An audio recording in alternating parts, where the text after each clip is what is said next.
Morning, folks. So Jeremy Hazel here from 7th Season Studios. What I thought I'd do today is maybe give you some of my tips and tricks to kind of save you some time in your workflow, show you what's worked for me in Affinity Designer, and kind of give you some guidance in terms of how I go about approaching certain projects. Because there are certain tools like the snapshot, like the views, like the view mode for the outline that will help you along your way. So what I thought we'd do today, I'd cover some of my personal tips and tricks to help you along your way as a designer and Affinity Designer.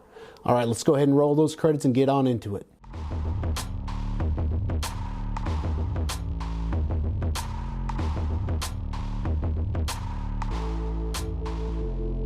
All right, gang, welcome back. So today what I thought we'd talk about, as I said before in the intro, is maybe some of the tools, techniques, and tricks that help me along in a larger project.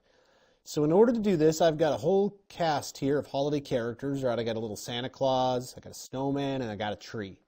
So these are all flat panel images.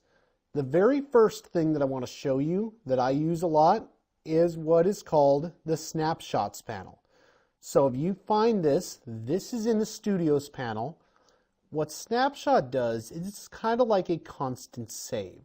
So let's say here that I like having the snowman over here. I can add a snapshot.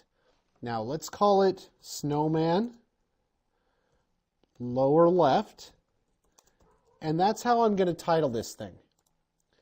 Great. Now let's go ahead, go about our business. Let's go ahead and move Santa down here and the snowman over here.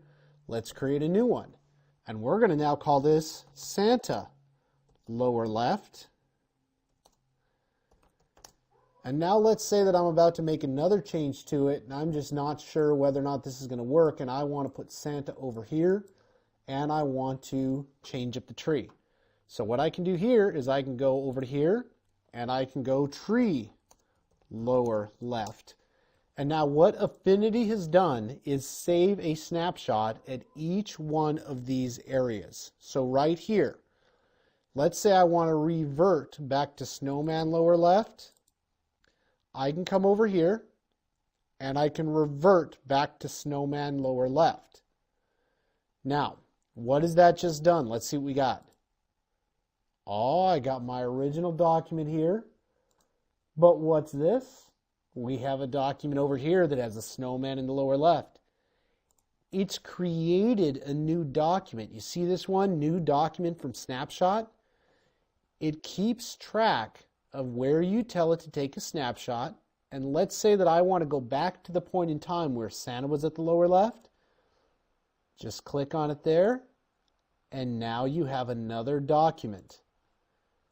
This is super effective. It's kind of like a save, but not really. It's a little easier than going through and saving different versions of the file. All right, so that's my first trick here as a professional graphic artist in larger projects. Take advantage of the Snapshots panel. All right, we're going to go ahead and redock that. Now, the other one that we're going to take a look at here, we're going to move out the Navigator panel. Now, we covered the Navigator panel in some other courses and some other lectures, but here's one thing that we didn't quite talk about, is the value of views. Now, you'll see here that there is a menu on the Navigator panel that says Advanced. Let's go ahead and click on Advanced. Now, you'll see that a drop down comes up. Now, what is this, you ask? Well, let's see. If I go here to the cog, it says Add. This allows you to add a view. So let's say here that I'm going to go ahead and zoom this thing up, and I want to use the Navigator panel to come over here to Santa Claus. Right? So we're going to look Santa Claus dead in his eye.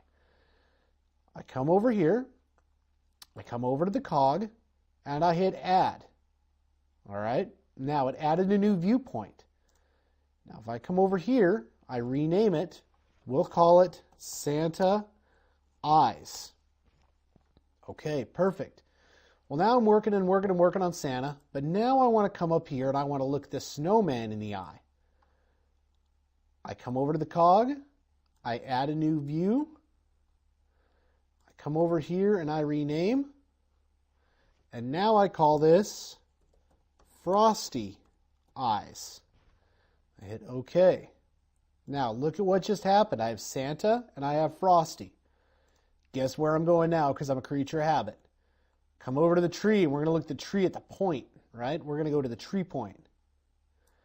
Okay, come over here, add.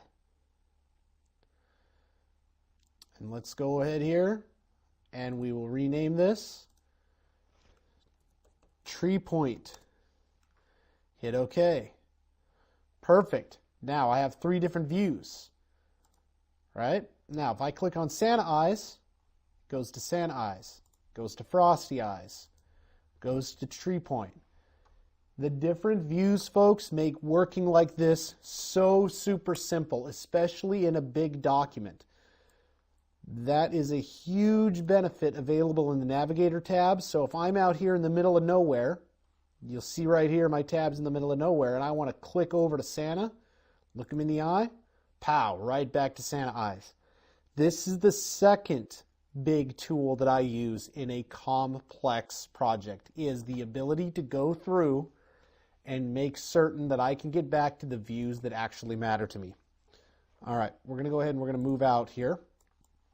Now, I want to show you one more thing. We're going to come over here.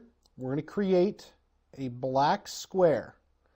Now, we're going to go ahead and we're going to fill this black, and we're going to put no stroke on this bad boy. Okay, just like that. Now what we're going to do is we're going to create 2 ovals. Now, I switch back and forth like this quite frequently.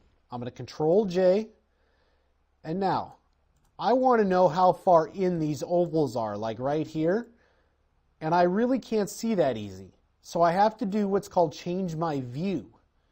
Now, in order to do this, you go to View, and you go to Mode. There is a view mode called Outline. The outline mode is like my secret weapon. Sometimes you want to swap into outline mode. Now, what does that do? This allows you to go through, and you'll see we had 3 images, but now the fill and all the other stuff around it is completely out of the picture, so that I'm able now to line up exactly where these things intersect. There we go. And I'm able to intersect. All right, just like that. All right, so the outline view helps out a substantial amount in order to get your spacing correct. Then when you're done, flip back into regular old vector view, and you're off and running again. All right, so there's 3 different tools that I use in the course of the work that I do in order to help me out in larger projects. So we're going to be doing a lot of these as we go through. I want to release one every couple weeks. I want you to get a behind the scenes of my workflow to tell how you go about from being a hobbyist into an actual professional designer. Start working like a professional, and I guarantee you your work will improve. All right, if you liked the video and you want to see more of this, go ahead and hit that like button, shoot something over in the comments. And if you want to see something else, certainly shoot me a message about what you'd like to see. I want to be making videos that make you a better graphic designer and increase your skill set. All right, folks, happy creating, and we'll see you in the next video.